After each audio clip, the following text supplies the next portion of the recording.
So as a doctor, as a డెంటిస్ట్‌గా so నువ్వు చదువుకున్నావు. సో ఎలా ఉంటుండే అంటే నైట్ షిఫ్ట్‌లో నువ్వు కూడా ఉన్నావా? నేను ఇంటర్న్‌షిప్ చేశాను గవర్నమెంట్ హాస్పిటల్‌లోనే. Same okay. తను ఎలా గవర్నమెంట్ కాలేజ్ చేసింది, నేను అలాగే గవర్నమెంట్ కాలేజ్‌లో నేను ఇంటర్న్‌షిప్ చేశాను. ఆ ఇంటర్న్‌షిప్ చేసినప్పుడు 3 మంత్స్ మేము నైట్ షిఫ్ట్ చేసాం. నైట్ షిఫ్ట్ చేసినప్పుడు ఎలా అంటే మాకు 24 అవర్స్ డ్యూటీ ఉంటుంది. తను 36 అవర్స్ డ్యూటీ చేసింది. అంటే 1.5 డే నిద్రపోకుండా 36 అవర్స్ కంటిన్యూస్ డ్యూటీ చేయాలి. 24 అవర్స్ నిద్ర ఉండకుండా నేను చేశా. చేసిన తర్వాత ఫుల్ డే ఇవాళ మార్నింగ్ 8 నుంచి నెక్స్ట్ డే మార్నింగ్ 8 వరకు నాకు డ్యూటీ. ఆ నైట్ అంతా నించొని చేసి నెక్స్ట్ డే మార్నింగ్‌కి షిఫ్ట్ వాళ్ళు లేట్‌గా వస్తే 9 దాకా చేయాలి, 10 దాకా చేయాలి. ఓకే. ఆ పాయింట్‌లో నేను నా ఫ్రెండ్స్‌కి కాల్ చేసి ప్లీజ్ మీరు నెక్స్ట్ షిఫ్ట్ వాళ్ళు రండి, నా కాలంతా వాటర్ బబుల్స్. అయ్యో! ఆ వాటర్ బబుల్స్ పెయిన్ నడుస్తుంటే అయినా నడవాలి, అట్లాగే వాటిపైన నడవాలి. ప్లీజ్ నా వల్ల కావట్లా రండి. ఆ పెయిన్ ఎట్లా ఉంటుందో మాకు తెలుసు. 36 మాకు అసలు కూర్చోడానికి కానీ, ఉండడానికి కానీ, పీజీస్‌కి కానీ, ఇంటర్న్స్ కానీ ఎక్కడ ప్లేస్ ఉండదు, రూమ్స్ ఉండవు, ఏమీ ఉండవు. ఎతుక్కుంటాం మేము. ఏదైనా రూమ్ ఖాళీ ఉందా, ఎళ్లి కూర్చోడానికి అని. వెతుక్కుంటూ ఏదైనా సెమినార్ రూమ్స్ అప్పుడు క్లాసెస్ జరగవు కదా! జరగనప్పుడు నైట్ టైమ్ ఆ ఖాళీగా ఉంటే అక్కడికెళ్ళి కూర్చొని రెస్ట్ తీసుకుంటాం. తినాలంటే అక్కడికెళ్ళి కూర్చొని తింటాం. మాకంటూ ఒక ప్లేస్ కానీ ఏమీ ఉండదు. అంతలాగా అమ్మాయి కష్టపడి ఆ డ్రెస్ ఏసుకొని పడుకుంది రెస్ట్ తీసుకోవడానికి. సో, ఒక ఫ్యామిలీలో ఇప్పుడు మా మమ్మీ నాకు లాస్ట్ ఇంటర్వ్యూ చెప్పినప్పుడు ఎప్పుడు కాల్ చేస్తూనే ఉంటది. మా మమ్మీ ఒక్క టైంలోనే నాకు కాల్ చేయదు. అది నేను జాబ్ వర్క్‌లో ఉన్నప్పుడు. ఓకే. ఎందుకంటే అప్పుడు డిస్టర్బ్ చేయకూడదు. అండ్ చుట్టూ చాలా మంది పేషెంట్స్ ఉన్నారు, చాలా మంది డాక్టర్స్ ఉన్నారు. తను ఒక సేఫ్ ప్లేస్‌లో ఉంది అనుకోని పేరెంట్స్ ఇంట్లో మా అమ్మాయి సినిమాకెళ్ళినా ఫోన్ చేస్తారు. యెస్. అవును. పబ్‌కెళ్ళినా ఫోన్ చేస్తారు. గుడికెళ్ళినా ఫోన్ చేస్తారు. ఎక్కడికెళ్ళినా ఫోన్ చేస్తారు. కేవలం డ్యూటీలో ఉన్నప్పుడు మాత్రమే వాళ్ళని డిస్టర్బ్ చేయకూడదు. సేఫ్ ప్లేస్‌లో ఉంది అనుకోని పడుకుంటారు.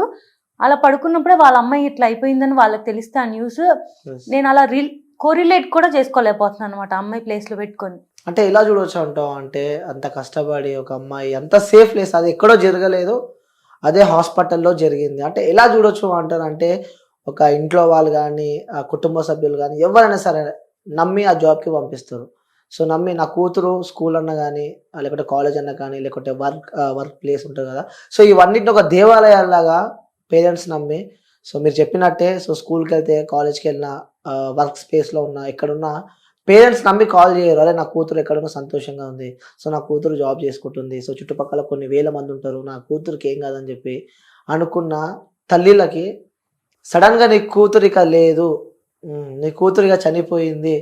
లైక్ నీ కూతురు ఇలా ఎవరో రేప్ చేశారు అని చెప్పి ఇలాంటి వార్తలు వింటూ ఉంటే అసలు ఏంటి అసలు డైజెస్ట్ చేసుకోగలుగుతారా? ఈ అమ్మాయికి కూడా చనిపోయిందని కూడా చెప్పలా. నైట్ 4:00, సూసైడ్ 6:00 జరిగింది. చేసుకున్నానే. ఫస్ట్ ఏమో ఒంట్లో బాలేదని కాల్ చేశారు వాళ్ళ పేరెంట్స్‌కి. ఒక హాఫ్ అన్ అవర్ తర్వాత సూసైడ్ చేసుకుందని కాల్ చేశారు. అది గవర్నమెంట్ కాలేజ్ అవ్వడం వల్ల ఏం జరిగినా గవర్నమెంట్ మీదకొస్తది కాబట్టి, ఆ గవర్నమెంట్ కాలేజ్‌లో జరిగింది ఒక సూసైడ్ లాగా క్రియేట్ చేశారు. ఆ అమ్మాయిని సెమీ న్యూడ్‌గా అట్లా నేకెడ్‌గా అందరూ జనాలొచ్చి చూసేంత వరకు కూడా అట్లాగే ఉంచేశారు.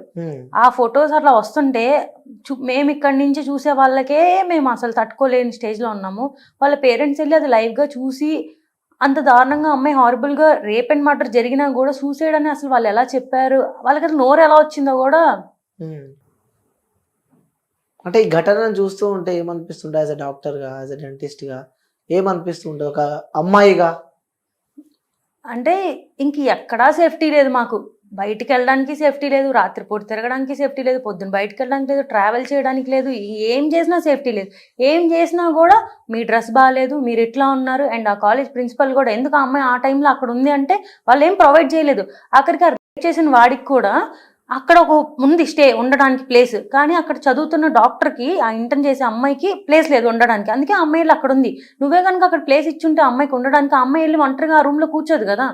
సో, ఇంకొకటేందంటే అమ్మాయి ఒక్కతే అక్కడికెళ్ళింది అని చెప్పి కూడా కొన్ని వార్తలు వింటూ ఉన్నాం.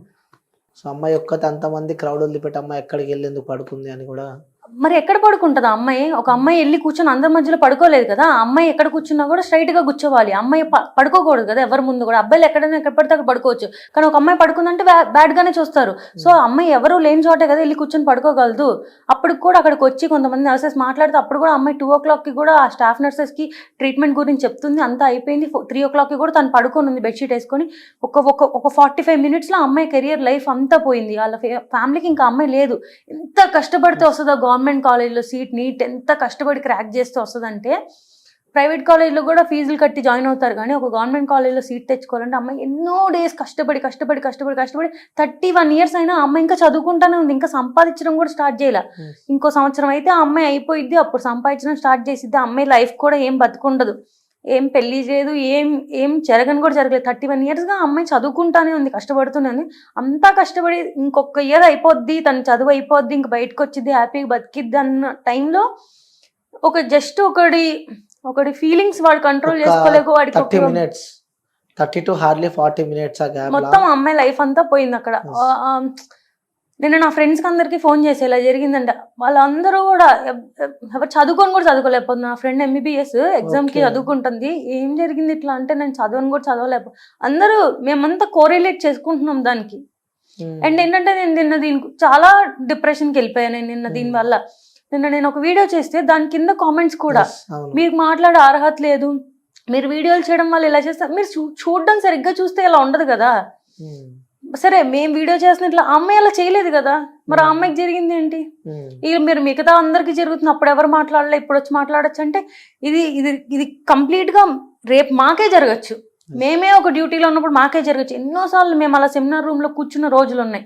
అది రేపు మాకే జరగచ్చు. అలా మేము అంత దగ్గరగా మాతో పాటు ఉన్న సిస్టర్ లాగే కదా అమ్మాయి, మాతో పాటు ఉన్న డాక్టర్ అంటే మీలో ఒకరు అన్నట్టు. అంతలాగా మేము కోరిలేట్ చేసుకుంటున్నప్పుడు అది కూడా ఎంత హారిబుల్ గా, అమ్మాయి పెల్విక్ బోన్స్ ని విరక్కొట్టేసి, ఒక బోన్ ని విరక్కొట్టాలంటే ఎంత స్ట్రెంగ్త్ కావాలంటే, అది కూడా బాడీలో ఉన్న స్ట్రాంగ్ బోన్స్, పెల్విక్ బోన్స్, ఆ పెల్విక్ బోన్స్ రెండింటిని విరక్కొట్టేసి 2 కాళ్ళని 90 degrees లో ఇలా పెట్టారంటే ఆ అమ్మాయి ఎంత హారిబుల్ పెయిన్.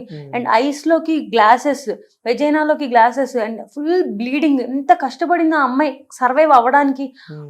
ఆ జస్ట్ ఆ సీన్స్ ని అండ్ ఆ అమ్మాయికి జరిగిన ఇంజ్యూరీస్ ని, ఆ పోస్ట్ మార్టం రిపోర్ట్ ని, ఆ ఫొటోస్ ని చూస్తుంటే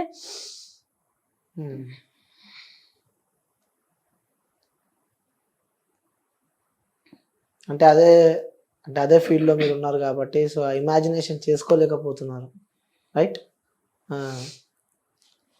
సరే, ఇది పక్కన పెడితే, సో మీరు ఇప్పుడే చెప్పారు ఇన్స్టాగ్రామ్ లో మీరు ఒక రీల్ అప్లోడ్ చేశారు అని చెప్పి, దాని కింద కామెంట్స్ కూడా చాలా నెగిటివ్ వచ్చినాయి మీకు. నువ్వు పాజిటివ్ గా వీడియో చేసినా నెగటివ్ కామెంట్స్ అందరు అబ్బాయిలు చేశారని అసలు ఎవ్వరూ చెప్పరు. Not all men but men. అబ్బాయిలే కదా చేస్తుంది, కానీ అందరూ కాదు. 80% చాలా పాజిటివ్ గా రెస్పాండ్ అయ్యారు. అండ్ ఆ నెగిటివ్ కమెంట్స్ కూడా ఒక ఆయన నాకు అది చూసి, మీరు ఆ నెగిటివ్ కమెంట్స్ వాళ్ళు ఇలాగే పెడతారండి, మీరు దానికి అఫెండ్ అవ్వకండి, మీరు ఖచ్చితంగా సపోర్ట్ చేయండి, బయటకు వచ్చి మాట్లాడండి అని చెప్పే వాళ్ళు చాలా మంది ఉన్నారు. ఆ కాలేజ్ లో తనతో పాటు చదువుకున్న అబ్బాయిలందరూ సపోర్ట్ చేసే వాళ్ళు చాలా మంది ఉన్నారు. బట్ మెన్నే కదా చేస్తుంది at the end of the day. Okay, so నిజంగానే స్వాతంత్రం వచ్చిందా అంటే మీరు ఏమంటారు? అసలు నాకైతే ఎప్పుడు అనిపించలేదండి వచ్చిందని. ఎందుకంటే నేను ఇప్పుడు జాబ్ చేయడానికి హైదరాబాద్ వచ్చి కూడా మమ్మీ నాతో పాటు ఇక్కడే ఉంటుంది, మా డాడీ సింగిల్ గా ఉంటున్నారు విజయవాడలో. ఎందుకంటే భయం, ఇక్కడ ఎవరు తెలీదు, ఎవరేం చేస్తారో ఏ టైం చేస్తారో తెలీదు. ఎంత నమ్మినా వాళ్ళు అబ్బాయిలే కదా, at the end of the day వాడు ఏ రోజు ఎట్లా మారిపోతాడో తెలీదు. ఇంత మృగంలాగా వాడు ట్రీట్ చేశాడు. అసలు ఎక్కడ అంత ఫ్రీడమ్, అంత ఇండిపెండెన్స్ వస్తే మా పేరెంట్స్ వచ్చి నాతో పాటు ఉండి వర్క్ తీసుకెళ్లాల్సినంత అవసరం లేదు. ఒక వర్క్కి వెళ్ళడానికి కూడా వాళ్ళు తోడొచ్చి తీసుకెళ్తున్నారు అంటే ఎంత దారుణమైన స్టేట్ లో మనం ఉన్నామని చూసుకోవాలి. ఈ ఇంటర్వ్యూకి వస్తున్నప్పుడు కూడా జాగ్రత్త అమ్మ, ఎవరికో అమ్మాయికి ఎలా జరిగిందంట అని చెప్పి పంపించారు నన్ను. అలాంటి పరిస్థితిలో మనం ఉన్నామంట. సో నిజంగా ఆ స్వాతంత్రం వచ్చింది, రావాలి అంటే ఇలా జరుగుతూనే వస్తుంది అంటే ఎలా ఉండాలని కోరుకుంటున్నారు మీరు? ఇప్పుడు మాకు యాక్చువల్గా అందరూ ఇప్పుడు ఫైట్ చేస్తుంది. ఇప్పుడు ఎంత చేసినా ఆ అమ్మాయి పెయిన్ ని ఎవరు వెనక్కి తీసుకురాలేరు. ఆ అమ్మాయి ఏం చేయలేం, అంత ట్రామా అయింది. అట్లీస్ట్ తను ఇంత కష్టపడి ఇలా జరిగినందుకైనా కూడా ఇప్పటికైనా ఒక యాక్ట్ తీసుకురావాలి డాక్టర్స్ కోసం. ఎందుకంటే మేము చాలా దగ్గరగా ఉంటాం పేషెంట్స్కి. ఎప్పుడు కూడా వాళ్ళకి ఒక బ్యాడ్ న్యూస్ చెప్పాలన్నా, గుడ్ న్యూస్ చెప్పాలన్నా మేము వాళ్ళకి డైరెక్ట్ కాంటాక్ట్లో ఉంటాం. వాళ్ళు ఎలా రియాక్ట్ అవుతారో తెలీదు. ఇంత ఈజీగా నిన్న మొన్న కూడా చెన్నైలో, కోయంబత్తూరులో కూడా ఒక డాక్టర్ మీద నేకెడ్ గా వచ్చేసి వాడు రేప్ చేస్తానని మొలెస్టేషన్ చేశాడు. అండ్ నిన్న ఈ ఇన్సిడెంట్ జరిగింది కదా, ఈ ఇన్సిడెంట్ కి ప్రొటెస్ట్ చేయడానికి వెళ్ళిన ఒక అమ్మాయి రిటర్న్ అవుతుంటే తన హోమ్ కి తనని చేశారు. ఈ ఇన్సిడెంట్ కి సపోర్ట్ చేయడానికి వెళ్ళిన అమ్మాయిని ఇంకా అసలు ఎక్కడికి పంపిస్తారు అమ్మాయిల్ని? అమ్మాయిలంటే మీరు ఎట్లా, ఇదే అబ్బాయి జిమ్కి వెళ్తే జిమ్ లో షర్ట్ తీసేసి కండలు చూపించి ఫొటోస్ పెట్టుకోవచ్చు, తను బీచ్ లో మంచిగా రీల్స్ చేయొచ్చు. కానీ అమ్మాయి ఏమీ చేయకూడదు. అమ్మాయి అంటేనే ఇంక ఇట్లాగే ఉండాలి. ఇలా ఉండకపోతే మేము చేస్తాం. అలా మీరు ఇలా ఉన్నారు కాబట్టి మేము చేస్తాం. అంటే ఇప్పుడు మాకు నచ్చినట్టు మేము ఉంటే